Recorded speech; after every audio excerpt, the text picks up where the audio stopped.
네, 정용실의 뉴스 브런치 항상 여러분들과 함께 프로그램 만들어가고 있습니다. 오늘도 유튜브로 450여 분 들어오셨고요. 아트센터님, 미무수아님, 박정원님, 써니스카이님 이렇게 들어오셨네요.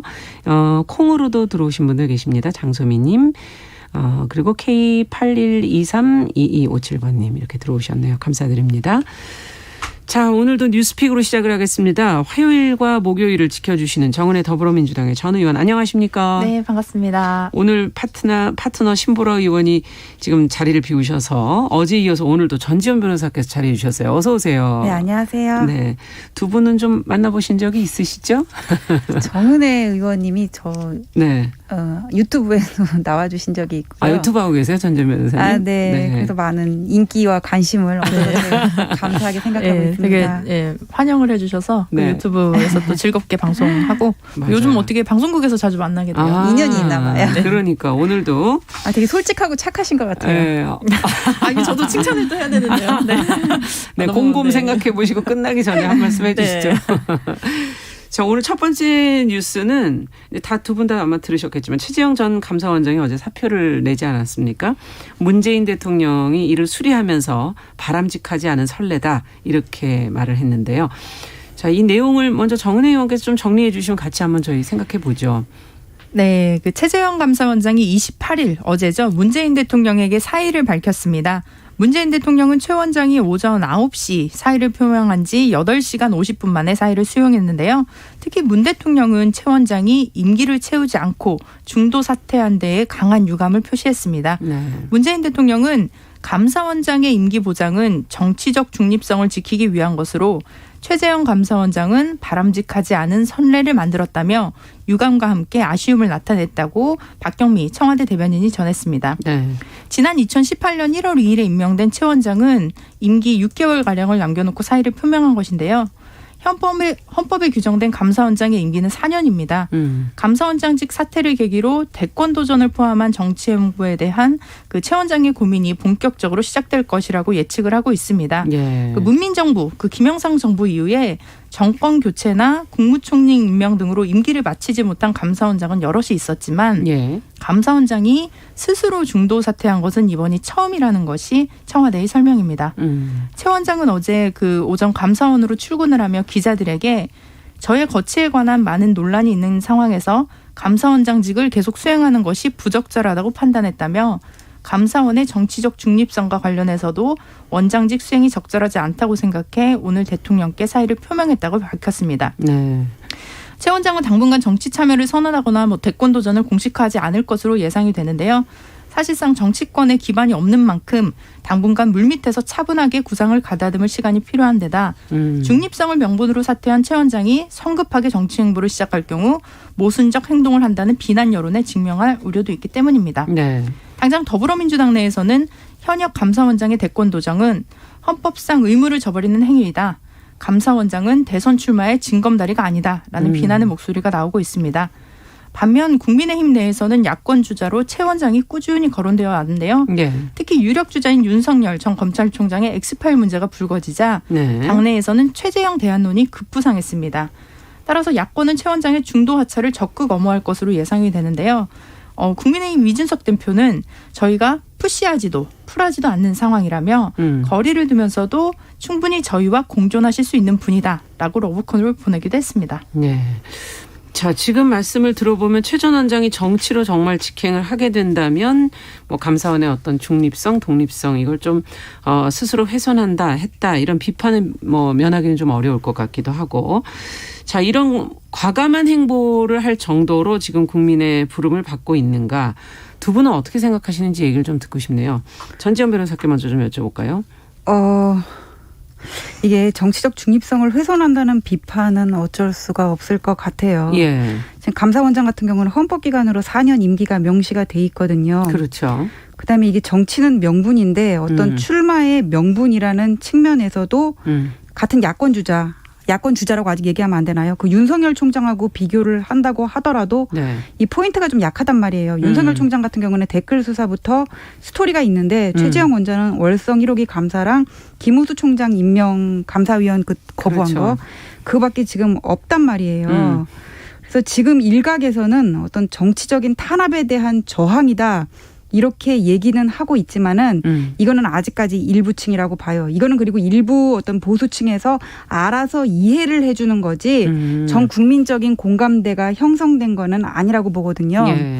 그래서 최재형 원장이 지금까지 어떤 거취 논란에 대한 얘기가 계속 있었는데 명확하게 나는 정치 의지가 없다 얘기를 한 적이 없으시단 말이에요. 예. 그럼 앞으로 어떤 대선 도전은 명약 관화한 사실이라고 보는데 그럼 이제는 일부 계층이 알아서 이해를 해주는 게 아니라 본인이 어떤 유력 대권 주자로 나서기 위해서는 국민을 상대로 설득을 해야 된단 말이에요. 네. 앞으로 한 달이 중요한데 여기서 이제 두 자릿수 지지율을 뚫지 못하면은 좀 어려워진단 말이에요. 네. 그래서 판결은 숙고를 한 다음에 내려도 되지만 정치는 타이밍이기 때문에 너무 끌면은 안 되고 내가 왜 여기에 대해서 권력 의지가 생겼는지 그거를 국민을 상대로 설득을 해야 된다. 이 네. 과정을 거치는 것이 필요하고 그거를 보고 이제 우리는 판단을 할 수밖에 없다고 보고요.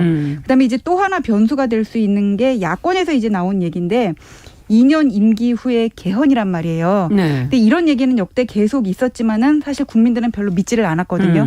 일단 대권을 잡으면은 2년 있다가 개헌을 통해 가지고는 내각제로 가는 게 어렵단 말이에요. 그래서 이 부분을 만약에 생각을 하신다면은 여기에 대한 신뢰를 어떻게 줄 것인지 시간 여지까지 많이 있었잖아요. 너무 그렇죠. 시간 끌면 안 되고 빨리 국민을 상대로 입장 표명해야 됩니다. 네. 어떻게 보십니까, 정은혜 의원께서는? 네, 어제 사의를 표명한 것은 저는 정치적으로 굉장히 좋은 타이밍이었다라고 네. 생각을 합니다. 윤석열 검찰총장이 오늘 이제 정치 참여 관련해서 또 뭐 입장 발표가 밝히기로 있죠. 했죠. 네. 네, 그렇다면 어제 사의를 표명했기 때문에 이제 오늘 핫한 어떻게 보면 윤 총장과 함께 엮여서 그 대선 후보 군으로 들어갈 수 있는 그런 타이밍을 얻었다라는 생각이 드는데 그럼에도 불구하고 우리가 이제 정치적 중립성 훼손이라는 측면에서 지금 이렇게 사의를 해버리면 저는 감사원 직원들이 너무 좀 안타까워요. 보면은 월성 1호기에 대한 감사를 했지만 네. 이렇게 지금 사의를 표명함으로써 그것이 정치적인 감사였다라는 오명을 벗지 못하고 이후에도 저는 감사원에서 그 직원분들이 어떻게 감사를 제대로 할 수 있을까 그런 생각이 듭니다. 그래서 성실하게 일하던 직원분들이 좀 걱정이 되기도 하고 실질적으로 임기가 보장되었던 것도 정권과 상관없이 중립을 지켜서 하라고 했던 것이거든요. 네.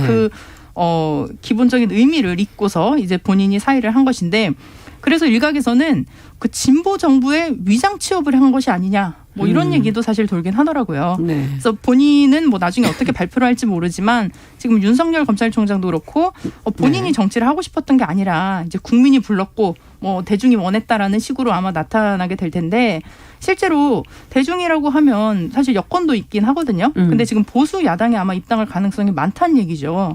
그렇다면 스스로의 그 정치적 중립성을 부정하고 공직의 길을 이용해 자기 길을 닦은 것이 아니냐라는 네. 의심을 살 수밖에 없을 것 같습니다.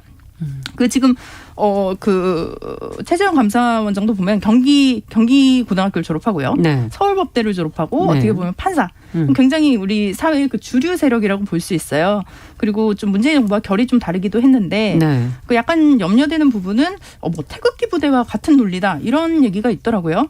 특히 일본과의 무역 분쟁이 일어났을 때 일본하고는 이러다가 나라 망한다. 뭐 그런 식으로 발언을 했다는 얘기도 있던데 네. 지금 홍준표 국민의힘 의원이 그런 얘기를 했더라고요. 정치 초년생 대선 후보는 뭐 국민에게 신뢰를 받겠냐. 신상품도 주문했다가 마음에 안 들면 반품한다. 국민적인 검증을 거쳐야 한다.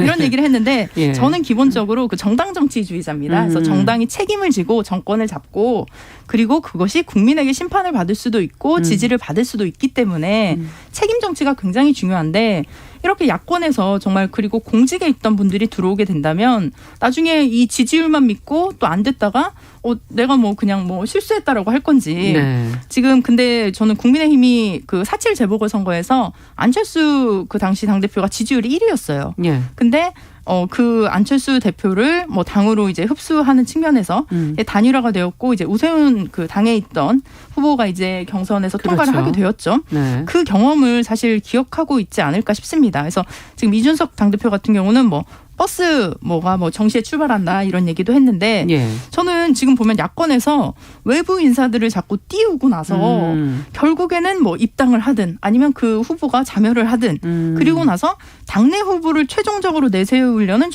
그런 전략이 아닌가라는 생각이 드는데요. 네. 사실 우리가 정치를 약간 종합격투기다 뭐 이렇게 얘기를 하기도 해요. 그래서 예. 한 가지 무술만으로는 할 수 없는 어떻게 보면 힘든 거군요. 네, 살아있는 생물이고 뭐 종합예술이다라고까지 하는데 이렇게 한 분야에서 오랜 시간 사실 자기 전문 분야를 쌓아 오셨지만 또 정치는 다른 분야거든요. 와서 그렇죠. 정치에 와서 또 정치의 문화에 익숙해지는 시간도 필요하거든요. 근데 그런 시간이 없이 지금 뭐 1년도 안 돼서 바로 출마를 한다는 건 저는 좀 어려울 것으로 예상이 되고요. 그리고 지금 보면 우리 당에서도 그 특히 고위공직자들 같은 경우는 네. 이제 1년 안에 뭐 이제 출마를 하지 못하는 그런 법안도 만들게 되는데 그래야지만이 국민들에게 더 좀 신뢰를 받지 않을까 생각해 봅니다. 아 근데 그 최재형 원장의 논리가 태극기 부대와 같다는 거는 이건 홍준표 의원 얘기인가요? 아 이거는 이제 김의겸 의원이 또 그런 얘기를 했더라고요. 태극기 부대 논리라는 게 정확하게 모르겠고 그다음에 이게 외부 인사 영입이 많은 거는요. 이 특별히 이번 대선에서 그렇잖아요. 이게 그 이번 정부 들어가가지고는 정패, 개혁 이렇게 해가지고는 기존의 국정 시스템을 변화시키려는 시도가 있었어요. 그래서 네. 그 부분에서 이렇게 충돌 지점이 많이 일었던 것 같은데 원래 대선이라는 거는 그 기존 정부에 정권에 대한 어떤 비판을 넘어서는 그런 그 정책으로 아젠다를 제시를 해가지고는 승리를 할 수가 있는데 그거는 그렇죠. 여권이나 야권이나 마찬가지거든요. 네. 근데 특히 이번 야권에서는 그럼 이전의 개혁이 왜 잘못됐고 내가 그럼 제시하는 개혁은 어떤 것이라는지 그 비전을 명확하게 제시할 필요가 있다고 봅니다. 네, 그 부분은 아직 좀 부족하다 이런 말씀이시군요. 네. 네. 또 어떻게 보시는지. 네, 저도 그 예. 부분에 굉장히 공감을 하는데요. 지금 보면 그 하태경 의원도 출마 선언을 했고요. 네. 아마도 홍준표 대표라든지 또 뭐 유승민 하시겠죠. 의원, 예. 네, 또 원희룡 지사도 아마 출마 네. 예정이기 하고요. 그리고 또 황교안 네. 이제 전 대표도 출마를 하실 텐데 이게 당에서 이렇게 좀 정책과 비전을 공유하고 그 가치를 생산해서 이렇게 이렇게 집권할 수 있는 그 세력을 만들어야 하는데 지금 그런 세력이 없다 보니까 자꾸 외부에서 찾고 당내에서도 주로 이제 외부에서 누굴 데려와라. 사실 그 최재형 감사원장 같은 경우도 저도 작년부터 계속 들었어요. 야권에서 계속 들리던 얘기거든요. 그래서 그때부터 이제 뭐 준비를 한다 이러면서 약간 의원들이 많이 좀 설득을 했는지는 모르겠지만 그런 측면이 있었는데 저도 굉장히 그 부분 공감하고 있습니다. 네, 두 분이 정치적 명분에 있어서는 약간 어려움이 느껴진다는 건 공통된 의견이시고 타이밍 이번에 사표를 수리한 이 타이밍에 대해서는 정치적 타이밍으로는 좋다 나쁘다 약간 의견이 엇갈리시는 것 같습니다. 자, 두 번째 뉴스로 좀 저희가 가보도록 하죠. 국내에서 지금 태어난 외국인 자녀가 우리나라 국적을 쉽게 취득할 수 있도록 지금 국적법 개정안을 두고 지금 논란이 일고 있는데요. 반대 청원이 등장을 했어요. 그래서 청와대가 서두르지 않겠다 이렇게 지금 답변을 내놓고 있는데 어떤 내용이고 어떤 부분이 지금 또 논란이 되는 것이고 그것에 대해서 지금 국민청원과 청와대 답변이 있었던 것인지 내용을 좀 자세히 들여다보죠. 전지현 변호사께 좀 부탁드립니다. 예, 우리가 누가 원정 출산 어디 간다 얘기는 하는데 누가 우리나라로 원정 출산 온다 이런 얘기는 못 들어봤잖아요. 그렇죠. 왜냐하면 우리나라는 그 국적 취득에 있어서 혈통주의를 취하고 있어요. 네. 그러니까 부모가 국민이어야 나도 국민이 되는 게 원칙이고 뭐 예외적으로 귀화라는 제도가 있기는 한데 그 요건이 어려워요. 뭐 5년 이상 살아야 되고 성년이어야 되고 국어도 잘해야 되고 품행도 단정해야 되고 그렇단 말이에요. 네. 그래서 이를 완화하려는 지금 그 개정안이 지금 발의가 됐는데 내용을 예. 보면 뭐냐 그러냐면은 왜 해마다 한국에 이주해서 사는 외국 동포라든지 외국인들이 계속 늘어나고 있단 말이에요. 근데 이분들이 이주해 오면 이제 우리나라에서 아이를 낳고 학교를 다니는데 이 아이들이 우리나라 국적을 달기가 어려워요. 네. 그럼 이제 공적 서류에 계속 이렇게 영어로 이름이 올라가 있어야 되고 이 사회에 동화되기가 어려워서 뭐 외부로 돌다가 이렇게 뭐 탈선을 하는 경우들도 그렇죠. 종종 있고 그렇거든요. 그래서 이런 문제를 완화하려는 시도인 것 같아요. 그 바뀐 개정안을 보면은 미성년자이고 대한민국에 주소가 있고 그다음에 부모가 영주권이 있으면서 뭐 우리나라와 한민족과 그러니까 대한민국 국민과 유대 관계가 있는 경우에는 신고만으로 자동으로 국적을 취득할 수 있도록 그렇게 개정안을 발의를 한 겁니다. 네. 근데 이 안이 이제 예고가 되고 나서 그 일부에서는 왜 반감이 드냐면은 이런 제도가 시행이 됐을 때 한국 국적을 취득하게 되는 대부분의 사람들은 이제 중국인이라는 거예요. 근데 최근에 뭐 어떤 동북 공정이라든지 예. 한복, 김치 종주국 논란 해가지고는 중국에 대한 우리나라 사람들의 그런 인식이 안 좋은 게 좀 많이 퍼져 있는 상황이거든요. 그래서 지금 논란이 나오는 것 같고 또 우리나라는 다른 나라들과 비교를 해볼 때 그 유난히 단일 민족주의 저도 학교 다닐 때 네. 한민족 단일 한민족 이게 되게 좋은 가치라고 배웠었거든요. 네. 거기에 대한 어떤 동질감이 강하다 보니까는 이런 반론이 나오는 것 같아서 법안 통과하기 위해서는 먼저 사회적 합의가 이루어져야 되겠죠. 그렇겠네요. 근데 지금 이제 앞으로 뭐 지금 해외 이주가 아무래도 전체적으로 많아지는 추세고 글로벌 시대라고 저희도 이제 알고 있고 만약에 우리나라 사람이 또 외국에 태어났을 때 국적을 취득하기 쉬워진다. 그러면 또 우리는 그 사람들을 어떻게 받아들여야 되는 것인가 하는 근본적인 질문도 해볼 수가 있을 텐데 이제 국적법 지금 이제 내용을 들어보고 두 분은 어떻게 생각을 하시는지 이 사안에 대해서 무엇을 더 고민해야 되는지를 좀 짚어보죠. 먼저 정은혜 의원께 좀. 네, 지금 보면 국내 이주민이 한 200만 명 가량이 되고요. 예. 다문화 가족이 35만 명에 이른다고 합니다. 네. 영주권자는 16만 명. 그리고 지금 말씀하신 국적법 개정안의 적용 대상은 3,930명이라고 합니다. 네. 이 중에 가장 많은 수를 차지하는 분이 이제 또 중국 국적을 가지신 분들이라고 해요. 그래서 그런 측면에서 조금 이렇게 국민적으로 반발이 있는 것 같고 네. 말씀하신 대로 우리가 기본적으로 혈통주의를 따르기 때문에 출생 당시에 어머니가 아버지가 한국인이면 자녀도 한국인이 되는 그런 규정이 있죠. 예. 근데 이제 반대로 이제 미국 같은 경우는 이제 출생지주의입니다. 그래서 그 자리에서 태어나면 그 땅에서 태어났을 때 국지주의 출생을 뭐 그렇게 표현하죠. 하게 예. 되는데요. 지금 미국 같은 경우도 사실은 그 다인종 국가이기 때문에 갈등이 굉장히 심하고 특히 요즘에는 이제 아시아계 중호 범죄가 굉장히 강화되면서 지난 그 5월 20일에 조 바이든 미국 대통령이 그 국회의회를 그 아시아계 중호 범죄 방지법에 서명을 하기도 했습니다. 예. 특히 보면은 어릴 적에 미국으로 이주한 불법 체류자 드리머라고 해요. 네. 그래서 그 법안이 하원에서 통과됐는데 100만 명의 불법 체류 노동자 관련된 법도 통과가 됐습니다. 그래서 드리머와 노동자들을 추방하지 않고 학업과 취업에 일정한 자격을 갖추면 시민권을 취득할 수 있는 기회를 주자라는 골지로 되어 있는데요. 예. 제가 실제 미국에서 공부할 때도 보면 엄마는 이탈리아 국적이고 아빠는 스웨덴 국적이고 예. 그리고 아이는 미국에서 태어나는 경우도 있어요. 많죠. 사실 예. 그렇게 되면 이게 우리가 뭐 이중 국적이다, 삼중 국적이다 하지 않고 그냥 복수 국적이라고 표현을 하면서 그 다양한 국적을 갖게 되는데 사실 이건 우리가 좀 피할 수 없는 그 사회적으로 또 세계적인 추세와 변화가 아닐까 싶습니다. 사실 그 이동이 굉장히 자유로워졌고 이 예. 교통의 발달과 뭐 기술 발달로 그러면서 이제 사람들이 이동하는 것에 제한이 많이 없어졌는데 지금 이 측면은 그 아동의 관점에서 좀 봐야 할 것 같아요. 이제 아동에서 예를 들면 한국에서 태어났다.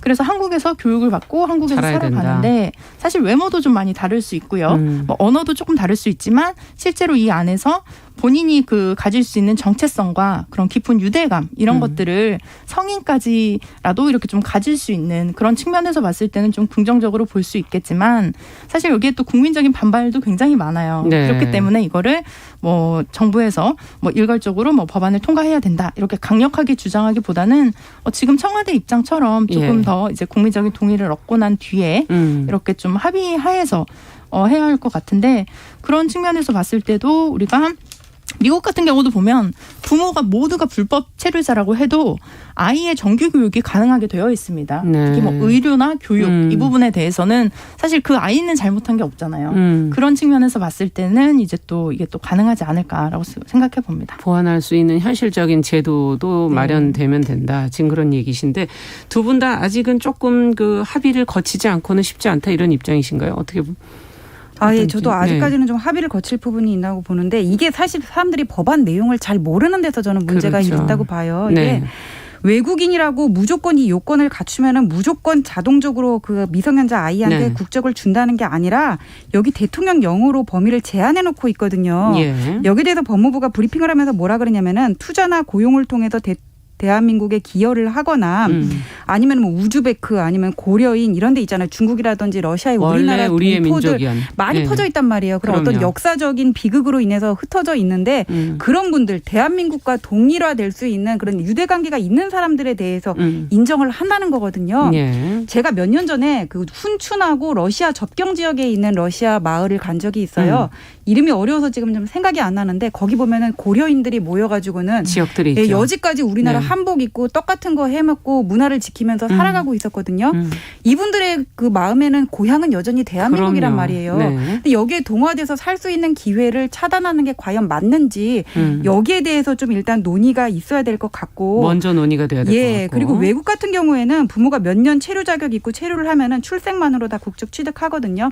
그러니까 우리나라는 지금 이런 혈통주의를 기본으로 하면서 이런 출생주의를 어느 정도 이렇게 가미를 한다고 하더라도 아직까지는 그 수준에 미치는 게 아니란 말이에요. 네. 그래서 저는 제 생각이에요. 뭐 피는 물보다 진하다 이런 말은 있기는 하지만 사람이 또 갈증 날 때 먹을 수 있고 생명을 살리는 건 피가 아니라 물이잖아요. 예, 그렇죠. 그래서 우리 좀 더 이렇게 여유 있는 마인드를 갖는 것이 필요하지 않을까. 또 이렇게 국적을 줘서 한국 사회에 동화시키는 게 어떤 범죄를 막고 병역 의무를 이행하고 또 우리나라 국익에도 도움이 되는 부분이 분명히 있을 거기 때문에 예. 법무부에서 이 안을 통과를 시키면은 이런 부분을 적극적으로 홍보를 해야 될 것이라고 봅니다. 네, 조금 나누어서 외국인 안에서도 우선될 수 있는 우리의 민족인 경우는 먼저 조금 생각해 볼 수 있지 않겠는가 하고 구분해서 조금 더 얘기를 해 주셨네요.